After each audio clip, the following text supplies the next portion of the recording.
Hey friend, welcome to Milk and Honey with Lemon. The Bible says in Numbers 14:8, and if the Lord is pleased with us, he will bring us safely into that land and give it to us. It is a rich land flowing with milk and honey. On this podcast, we talk about stepping into that overflow that God has for us by becoming those ultimate Proverbs 31 women. Hey, I'm Lemon. I am just like you, sister friend. I knew God had something more in store for me, but I couldn't see a way out of the laundry piles. And frankly, I resented that Proverbs 31 woman. How was I going to live up to the hype? That is until I found out how to really step into becoming this Proverbs 31 woman through leadership development. In this podcast, you're going to find financial freedom, leadership growth, and motivation so you'll be able to do all the things God has called you to do with ease and really step into that land of milk and honey. Welcome to the Milk and Honey podcast. I'm your host, Lemon Price. And first and foremost, I just have to apologize. I took a week off from the podcast. I had just so many things I wanted to talk about, and it was just a really intense week. And it took me a few days to sort of process everything. If I'm going to be completely honest, normally I'm really good. Everything is scheduled. I actually know every single episode that is coming out until November. But I just needed a little break. I needed a brain break because of some things that have happened. So I posted about this on my Instagram stories. I talked about it a little bit. I didn't go into full detail. And I got a ton of commentary wanting to hear my experience, hear about what I've learned. And so while I can't go into full detail yet, maybe one day I will when it is safe to do so. But I want to kind of talk about everything we've been through and how perfect to release this a day after Mother's Day, because I think this is an important part of this conversation. For those of you who don't know, my two kids, and I call them mine, and I'll get into that in a minute, even though I did not give birth to them. So when I met Glenn in 2018, the boy's bio mom she was not in the picture. She was living across the country, and she just was not involved in any way, shape, or form. She would call every 6 to 8 weeks type of a thing. There was zero involvement or input sort of from her. So when I came into the picture, and of course I was working for myself, and all of a sudden my husband didn't need babysitters anymore because of course I'm available to do it. And the boys, they've been great. Glenn and I have been together almost 6 years now. It's been 5.5. And never once have the boys treated me like I am not their mom. They have shown me the most love and respect and kindness and everything, because I'm here 24/7. My husband's still the custodial parent, so we are with them a majority of the time, and so therefore they treat me as such. So much so that actually for the first couple of years, nobody knew they were technically my stepchildren. I feel like we all sort of have started to morph into looking like each other, which is kind of funny. And so a few years ago, we've been going through some really nasty custody things. And it has been super frustrating with everything we've had, everything we've endured. It's been really frustrating. And so a few weeks ago, my friend Brandy, and you're going to hear her on the podcast next week, Brandy shared with me this Bible study, I guess you could call it. It was a series of talks, 7 talks. I'll link to them in the show notes, from this pastor, Robert Henderson, on the courts of heaven. And I was like, okay. I was like, that was kind of timely because we had another custody thing coming up. So I'm like, well, let me watch this Courts of Heaven thing. They are long. I'm just going to tell you right now, it is so long. They are an hour piece, and there's 7 of them. And so I've only made it through 2 full videos, to be perfectly honest, because it was a lot to process and take in. So Robert is this pastor. He's talking about this experience that his son had.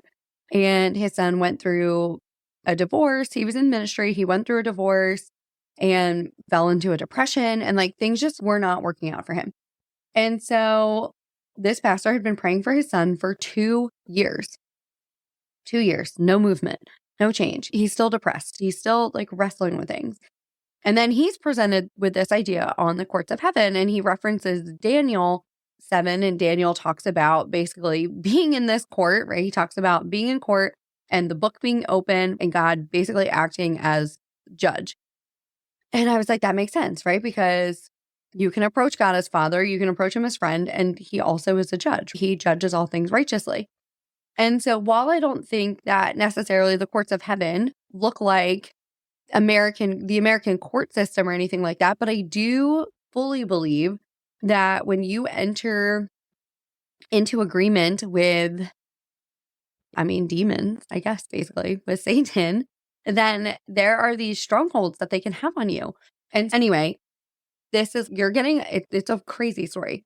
So Brandy sends this to me. I start listening to it and I am blown away. I took 7 pages of notes, front and back, the very first one I listened to. So then I sent it to Molly, that you've heard on the podcast. I sent it to Michelle, who's the founder of Girl Power Alliance. Now it's Kingdom Alliance because we have men in there. And then I sent it to my friend Ferris. Okay. So now you're like, okay, this is how this whole conversation really started. Same day. Brandy sent me this by 9 a.m. By 12 o'clock, I'm sending it out to these 3 women. So I was talking to Ferris about it. She had video called me. And the house we live in, we rent. And there's a lot of stuff about the house that we live in. Some very not nice people used to live here and things. There's this one spot in my house that my puppy is afraid of. For whatever reason, she will not walk past this one spot in the house unless you really have to coax her. It's in between coming down my hallway when you get to my kitchen. And so she gets nervous. And unless you're there with her, or you really have to call her 117 times to get her to come through this spot in the kitchen, unless it's 6 a.m. and she's been in her crate all night, and then she can bypass it. But for whatever reason, this one spot in the kitchen, terrified. She barks at it. She's terrified of it. And so I was video calling. Ferris had video called me. We were talking, and I had just gotten home from Publix. So I got myself a little pub sub, my favorite thing in the entire world. And I turned the video portion off, but I was still talking to Ferris because I was carrying a bunch of things and I didn't want her to be in this weird ankle and get vertigo from my phone moving all around while I'm carrying stuff in the house. And Farrah says to me, she's, what just changed? She's, I can feel a visible difference. She's, what did you do? She's, because I can feel something different from the screen, through a screen. And I'm like, that's crazy because again, she's off camera. And I was like, all I did was come home, and she's, okay, I need you to sit down. There's clearly something in your house. We need to pray about this. So Ferris gets out her prayer book. We're having this conversation. She has this incredible book of prayers, which I have too. I will link it in the show notes for you too. It's so good. And Ferris starts praying about these things in our house. And I heard demons laughing at her. And you might think that this sounds crazy. There's nobody home. It's the middle of the day. It's noon on a Wednesday, right? So or Tuesday, nobody is home. No, my neighbors are not home. Nobody's home. I could hear these demons laughing at Ferris. Okay. Upped my belief so much. Jesus cast out demons. So if you're like, demons are not a thing, Jesus cast demons out and encouraged his disciples to go do the same. So I'm like, okay, I hear it. The puppy was freaking out the whole time. And then all of a sudden, after Ferris is done praying, she is calm. I'm like, okay, I got it. So I get super into this whole concept of the courts of heaven, and I just start doing a deep dive, and I'm soaking in everything. I'm taking so many notes. I actually bought his course for $40 because I was like, I need it compressed and I need it quicker. And so we had a custody thing on the 30th of April. And we've been going through the same custody stuff really since 2019.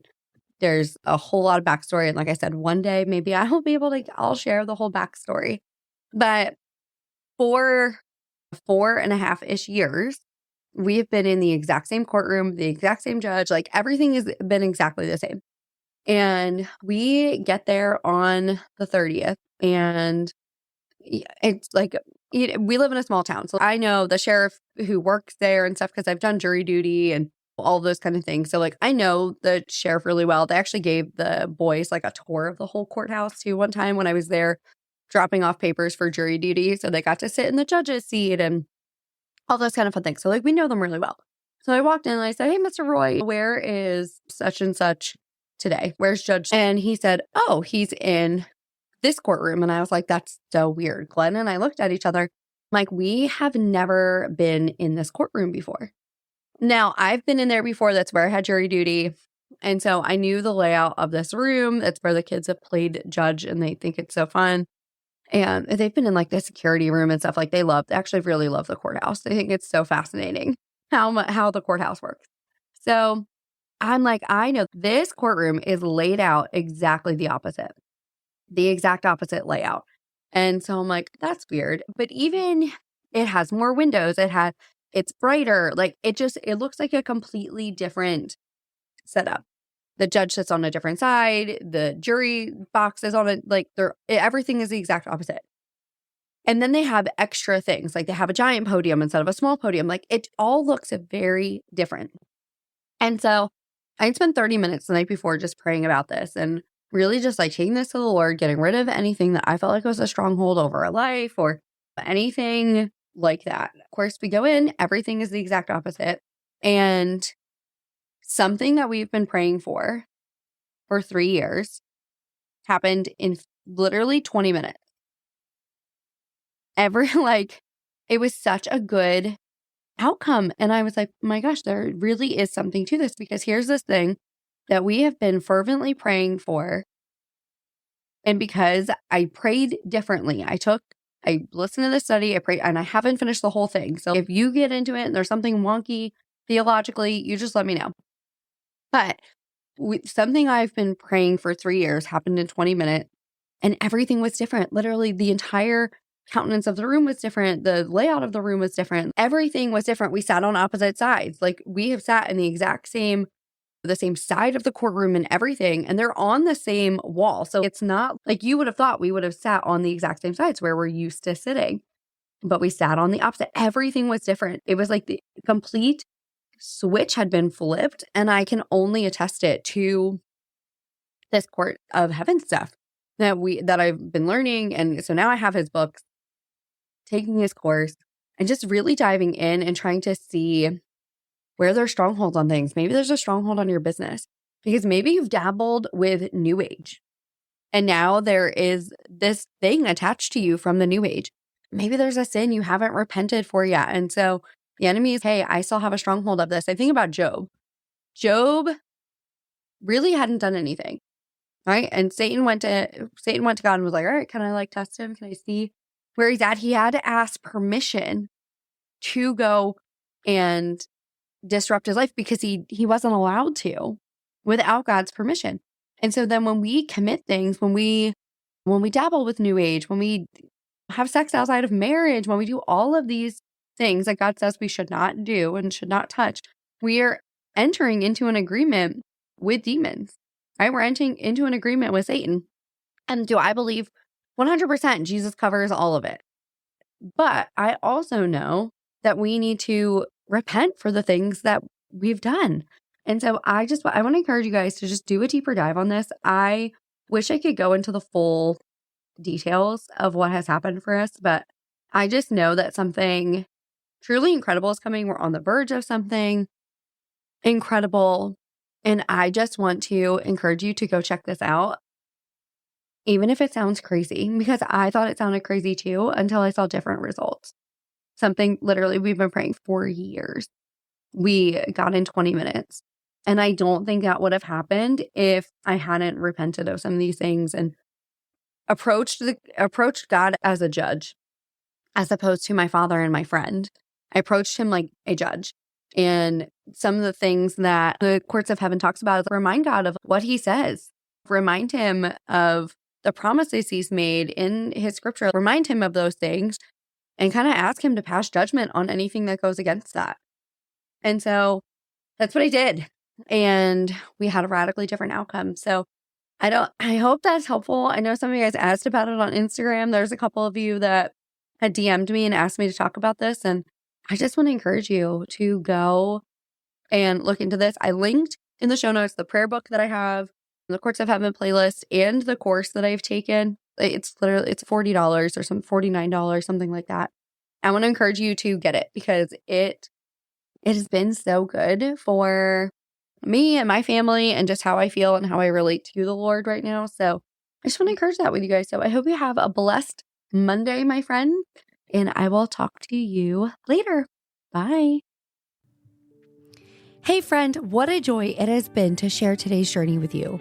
If you found a spark of inspiration or a nugget of wisdom that resonated, would you bless someone else by sharing this episode with them? It could be the encouragement they need to step into their purpose and calling. Also, if you could spare a moment to leave a review, it would mean the world to me. I really appreciate your feedback, and it really helps our community grow. Remember, the road to discovering God's call for you isn't one you have to walk alone. So join me again next Monday for another episode where we'll continue to explore the depths of leadership and the heights of our heavenly calling. Until then, keep seeking, keep growing, and keep trusting in His plan. God bless you, and I'll catch you on the flip side. Bye, friend.